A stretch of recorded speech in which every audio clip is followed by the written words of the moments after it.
सितंबर 1752 महाराष्ट्र के जेजुरी स्थित खंडोबा मंदिर को चारों तरफ से मराठा सैनिकों ने घेर रखा था। मंदिर के भीतर अग्निकुंड जल रहा था। कुछ ब्राह्मण मंत्रोच्चार कर रहे थे और अग्नि के चारों ओर बैठे थे मराठा साम्राज्य के सबसे शक्तिशाली सरदार। उनके बीच बैठे थे स्वर्गीय पेशवा बाजीराव के पुत्र पेशवा बालाजी बाजीराव। मंदिर के बाहर हजारों सैनिक तैनात थे।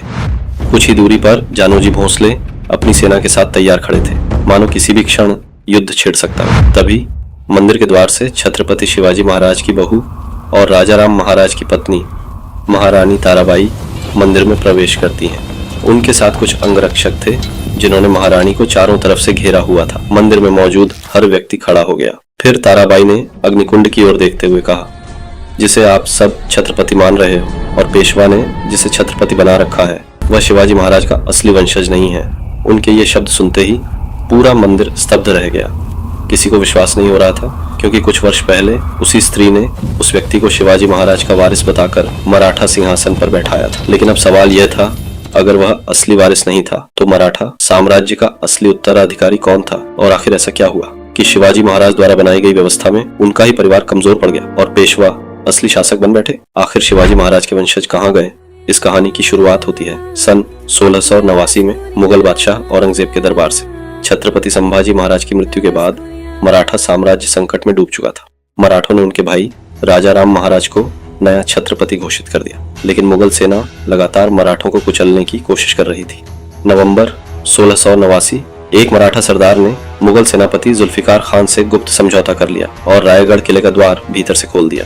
मुगलों ने रायगढ़ किले पर कब्जा कर लिया और संभाजी महाराज की पत्नी येसुबाई और उनके पुत्र शाहू महाराज को बंदी बनाकर भीमा नदी के किनारे औरंगजेब के शिविर में ले गए। औरंगजेब चाहता तो उसी समय शाहू की हत्या करवा सकता था, लेकिन उसने ऐसा नहीं किया, बल्कि उसने शाहू जी को मराठों के बीच फूट डालने के लिए जिंदा रखा। साल गुजरते गए, शाहू मुगलों की कैद में रहे। फिर 1700 में राजाराम महाराज की मृत्यु हो गई। उनकी मृत्यु के तुरंत बाद रानी ताराबाई ने अपने कुछ सरदारों के साथ मिलकर अपने केवल 4 वर्षीय पुत्र शिवाजी द्वितीय को छत्रपति घोषित कर दिया और खुद शासन करने लगी। सत्ता संभालते ही उन्होंने राजाराम महाराज की दूसरी पत्नी राजसबाई और उनके पुत्र संभाजी द्वितीय को राजनीति से दूर कर दिया। ताराबाई ने अगले 7 वर्षों तक मुगलों के खिलाफ संघर्ष जारी रखा। 1707 औरंगजेब की मृत्यु हो गई। उसकी मौत के साथ ही मुगल साम्राज्य में उत्तराधिकार युद्ध शुरू हो गया। औरंगजेब के सभी बेटों ने अलग अलग स्थानों काबुल, बीजापुर और अहमदनगर में खुद को बादशाह घोषित कर दिया और जल्दी से जल्दी दिल्ली पहुंचने की कोशिश करने लगे। आजम शाह नहीं चाहता था कि जब वह अपने भाइयों से लड़ने के लिए दिल्ली निकले तो मराठा पीछे से उस पर हमला कर दें। इसीलिए उसने मराठों को गृह कलह में उलझाने के लिए शाहू जी को रिहा कर दिया। यह खबर सुनते ही ताराबाई ने मराठा सरदारों को इकट्ठा किया और उनसे कहा, मुगलों ने संभाजी महाराज के बेटे को बदल दिया है और उसकी जगह अपना आदमी भेज दिया है। उन्होंने यह भी कहा, छत्रपति संभाजी महाराज अपने राज्य का काफी बड़ा हिस्सा मुगलों के हाथों खो बैठे थे और राजाराम महाराज ने उन्हें वापस जीता, इसलिए इस राज्य पर शाहू का कोई अधिकार नहीं है। लेकिन जैसे जैसे शाहू मराठा क्षेत्र में आगे बढ़ रहे थे, उन्हें कई मराठा सरदारों और शक्तिशाली ब्राह्मण परिवारों का समर्थन मिलता गया। भरतपुर, जयपुर, जोधपुर और उदयपुर के शासकों ने भी शाहू का स्वागत किया। कई सरदारों ने उन्हें ही असली छत्रपति मान लिया और अपनी सेना और धन शाहू जी को समर्पित कर दिया। खेत के मैदान में दोनों सेनाएं टकराईं। ताराबाई की सेनाओं का नेतृत्व परशुराम त्र्यंबक कर रहे थे। अपनी बड़ी सेना और कुशल रणनीति के बल पर शाहू जी ने आसानी से वह युद्ध जीत लिया। इसके बाद उन्होंने रायगढ़, तोरणा, विचित्रगढ़ और चंदन वंदन किलों सहित कई छोटे किलों पर कब्जा कर लिया। सतारा किले में शाहू ने ताराबाई के प्रतिनिधि को बिना प्रतिरोध आत्मसमर्पण करने का संदेश भेजा। उन्होंने सतारा के किलेदार शेख मीरा को चेतावनी दी, अगर तुमने किला नहीं सौंपा तो तुम्हारा परिवार जीवित नहीं रहेगा। शेख मीरा डर गया और 1 जनवरी 1708 को उसने शाहू महाराज के लिए किले के द्वार खोल दिए। यहीं से हिंदवी स्वराज्य 2 हिस्सों में बंट गया, सतारा और कोल्हापुर। सतारा शाहू के राज्य की राजधानी बन गया और ताराबाई ने शिवाजी द्वितीय को कोल्हापुर का राजा घोषित कर दिया। लेकिन यहाँ से तो कहानी वास्तव में शुरू हुई थी। राजाराम की दूसरी पत्नी राजसबाई, जिसके लिए ताराबाई को लग रहा था कि उन्होंने राजसबाई को राजनीति से दूर कर दिया है, वो राजनीति से उतनी दूर भी नहीं हुई थी। वो अपनी योजना बन रही थी और बस सही अवसर की तलाश में थी। आगे जाकर उन्होंने जो किया वो ताराबाई कभी सोच भी नहीं सकती थी। 1713 में सतारा दरबार से एक सेनापति उभर कर सामने आए। बालाजी विश्वनाथ। उन्होंने शाहू के पुराने शत्रु कान्होजी आंग्रे को शाहू महाराज की नौसेना का प्रधान बनने के लिए मना लिया। दोनों की संयुक्त सेनाओं ने जंजीरा के मुस्लिम सिद्दियों पर हमला किया और कोंकण के अधिकांश हिस्से पर कब्जा कर लिया। बालाजी विश्वनाथ की बुद्धिमत्ता से प्रभावित होकर शाहू जी ने अपने पुराने पेशवा को पद से हटा दिया और बालाजी विश्वनाथ को नया पेशवा बना दिया। दूसरी तरफ 1714 में कोल्हापुर रियासत में रानी राजसबाई, जिसे अब सही मौका मिल गया था, ने तख्ता पलट कर दिया और अपने बेटे संभाजी द्वितीय को कोल्हापुर का छत्रपति बना दिया। ताराबाई तथा शिवाजी द्वितीय को कैद कर लिया गया। अगले 6 वर्षों तक संभाजी द्वितीय और शाहू के बीच छोटी मोटी लड़ाइयां होती रही। 1720 में पेशवा बालाजी विश्वनाथ की मृत्यु के बाद शाहू महाराज को एक ऐसा सेनापति मिला जिसके बाद मराठों ने कभी पीछे मुड़कर नहीं देखा। उसका नाम था पेशवा बाजीराव बल्लाल। मालवा, बुंदेलखंड, गुजरात, यहाँ तक कि दिल्ली के आसपास तक मराठा प्रभाव फैलने लगा। पेशवा बाजीराव की लगातार जीतों ने शाहू महाराज को लगभग आधे हिंदुस्तान का स्वामी बना दिया। 1726 में शिवाजी द्वितीय की मृत्यु हो गई और ताराबाई अकेली पड़ गईं, लेकिन उन्होंने हार नहीं मानी।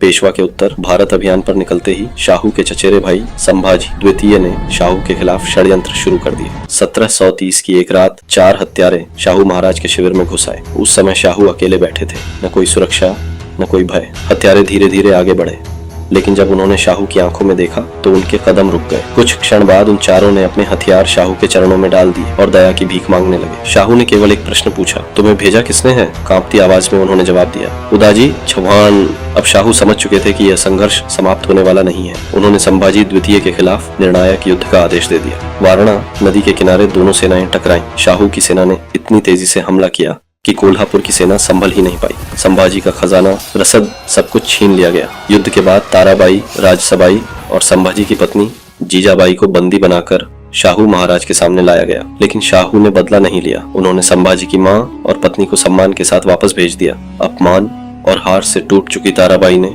अब सतारा में शाहू के साथ रहने का निर्णय लिया। इसके बाद विशालगढ़ पर भी शाहू का अधिकार हो गया।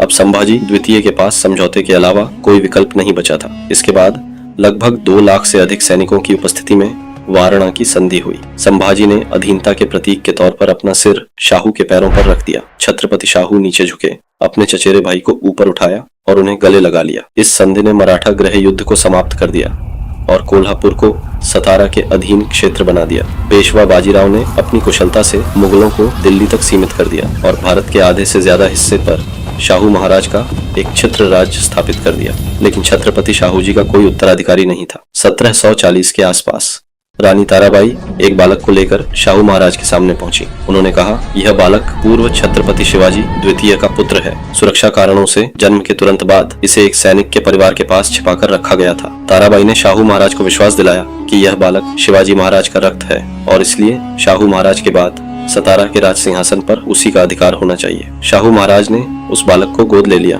और उसे अपना उत्तराधिकारी घोषित कर दिया। वह बालक था राजा राम द्वितीय। 1740 में अपने पिता की मृत्यु के बाद बालाजी बाजीराव पेशवा बने। सिर्फ 20 वर्ष की आयु में ही बालाजी युद्ध नीति और राजनीति में अपने पिता से कम नहीं थे। महारानी ताराबाई और पेशवा बालाजी शुरू से ही एक दूसरे के विरोधी थे। ऐसे ही 9 वर्ष बीत गए और पेशवाओं की शक्ति लगातार बढ़ती गई। 1749 में छत्रपति शाहू महाराज की मृत्यु के बाद राजा राम द्वितीय को नया छत्रपति बनाया गया। इसके साथ ही ताराबाई फिर से राजनीति में सक्रिय हो गई। उन्होंने राजा राम द्वितीय को आदेश दिया कि वह धीरे धीरे पेशवा को राजनीति से दूर करें, लेकिन नए छत्रपति ने अपनी दादी ताराबाई के बजाय पेशवाओं से संबंध बेहतर करने शुरू कर दिए। जब बालाजी मुगल सीमा की ओर बढ़े तो ताराबाई ने राजा राम से कहा कि वह पेशवा को पद से हटा दें। राजा राम ने इनकार कर दिया। 24 नवंबर 1750 को ताराबाई ने राजा राम द्वितीय को सतारा के एक तहखाने में कैद कर दिया। उन्होंने यह भी दावा किया कि वह एक धोखेबाज है और महारानी ने ही उसे शिवाजी महाराज का परपोता बनाकर शाहू जी के सामने पेश किया था। ताराबाई जानती थी कि यह खबर सुनते ही पेशवा वापस लौटेंगे। उन्होंने कई मराठा सरदारों से सहायता मांगी, लेकिन किसी ने उनका साथ नहीं दिया। उमाबाई दाभाड़े, जो पेशवाओं से बदला लेना चाहती थी, उन्होंने ताराबाई के समर्थन में दामाजीराव गायकवाड़ के नेतृत्व में 15,000 सैनिक भेजे, लेकिन अंतिम लड़ाई में गायकवाड़ पेशवा के वफादार त्र्यंबकराव पुरंदरे से बुरी तरह हार गया। इस बीच बालाजी मुगल सीमा से लौट आए और सतारा में यवतेश्वर गैरीसन पर हमला कर ताराबाई की सेना को हरा दिया। उन्होंने सतारा किले को घेर लिया और ताराबाई से राजा राम द्वितीय को रिहा करने के लिए कहा। ताराबाई ने इनकार कर दिया।